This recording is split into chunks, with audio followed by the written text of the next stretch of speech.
Yeah, Jacqueline, this is where that inauguration will happen. Behind me, you may actually hear some of the rehearsals going on this afternoon. And we are just now learning about what we are going to hear from Governor Shapiro after he takes his oath of office. You may remember during the campaign, he talked about taking on big fights. Well, we are going to hear him talk about that again. And he will have some people on stage with him to help demonstrate that. As Attorney General, Josh Shapiro gained international attention for an investigation into clergy sex abuse by Catholic priests and the subsequent cover-up. The time of telling these victims to keep their truth to themselves has ended. Now, as Shapiro gets ready to take the oath of office as governor, survivors of childhood sexual abuse will join him on stage as he takes on a new job and challenge.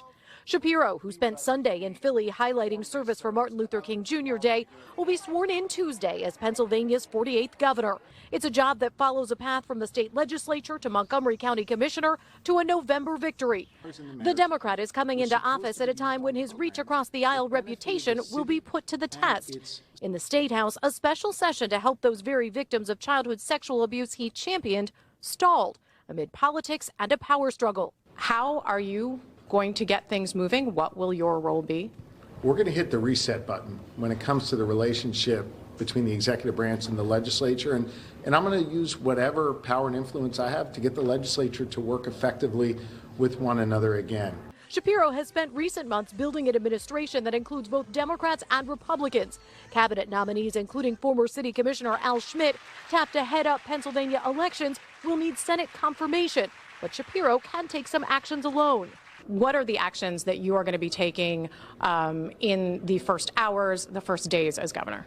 I expect on Wednesday, Thursday, and Friday to sign a series of executive orders, one of which will be fulfilling a campaign commitment I made to do away with the college degree requirement for thousands of state government jobs. Shapiro appeared this weekend in Philadelphia with his family and talked about how his kids will influence him in his new role.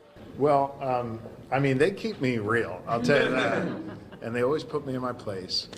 And they're a great reminder about why we do this.